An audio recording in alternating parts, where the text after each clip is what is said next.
জাপানে প্রবাসী ভারতীয়দের সঙ্গে বৈঠকে পাক সন্ত্রাসবাদের বিরুদ্ধে গর্জে উঠলেন অভিষেক বন্দ্যোপাধ্যায়। চাঁচা ছোলা ভাষায় পাকিস্তানকে আক্রমণ করে তিনি বলেন, ভারত কোনোদিন মাথা নত করে না, সন্ত্রাসবাদের ভয়ে নতজানু হবে না ভারত। পাকিস্তান যে ভাষা বোঝে তাদের সেই ভাষায় শিক্ষা দেওয়া উচিত। That India refuses to bow down. We will not yield to fear. We have learned to give you the reply in the language you understand. I belong from a political party who is in the opposition. It's in public domain. You all have seen that I have said that Pakistan needs to be taught a lesson in the language they understand. এরপরই নিজের বক্তব্য নিয়ে x post করেন অভিষেক। তিনি লেখেন, রাজনৈতিক মতাদর্শ ভিন্ন হতে পারে, কিন্তু দেশের স্বার্থ এলে কোনো বিরোধ নয়, কোনো বিশ্বাসঘাতকতা নয়। অনাবাসী ভারতীয়দের কাছে আমার আবেদন, সবার সঙ্গে পেহেলগাঁও ট্র্যাজেডি নিয়ে কথা বলুন, কারণ ন্যায়ের পথে সচেতনতাই প্রথম পদক্ষেপ। অভিষেক বন্দ্যোপাধ্যায় পথ দেখালেন ভারতীয় প্রতিনিধি দলকে। শুক্রবার রাসবিহারী বসুর সমাধিতে শ্রদ্ধা জানান ডায়মন্ড হারবারের তৃণমূল সাংসদ।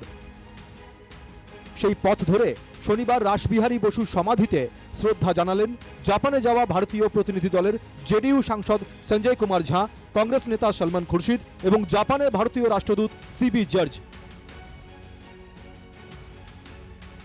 हम लोग रासबिहारी बोस के सेमेट्री में यहाँ आए हैं।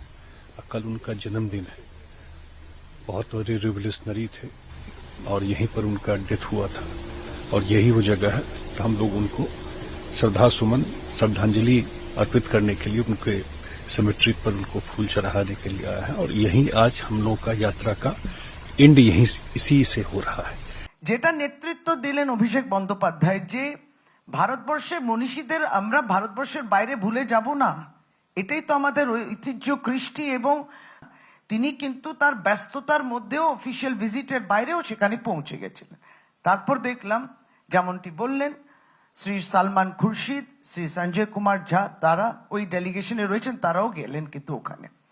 বিদেশের মাটিতে গিয়ে দেশের শ্রদ্ধেয় বিপ্লবীদের সম্মান জানানো এবং তাদের সমাধিতে সেটা যথাযথ রক্ষণাবেক্ষণ থেকে শুরু করে যা যা করণীয় সেগুলো করার জন্য অভিষেক বন্দ্যোপাধ্যায় যে দৃষ্টি আকর্ষণ করেছেন, তারপর আজ প্রতিনিধি দলের বাকিরা গিয়েছেন।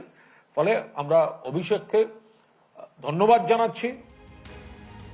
জাপান সফর শেষ করে দক্ষিণ কোরিয়ায় গেলেন অভিষেক বন্দ্যোপাধ্যায় ও প্রতিনিধি দলের সদস্যরা। অন্যদিকে জাপান ছাড়া রাশিয়া সহ একাধিক দেশে গিয়েছে বিভিন্ন প্রতিনিধি দল। সেখানে তারা তুলে ধরছেন সন্ত্রাসবাদের বিরুদ্ধে ভারতের অবস্থান। Bureau report, NKTV Bangla.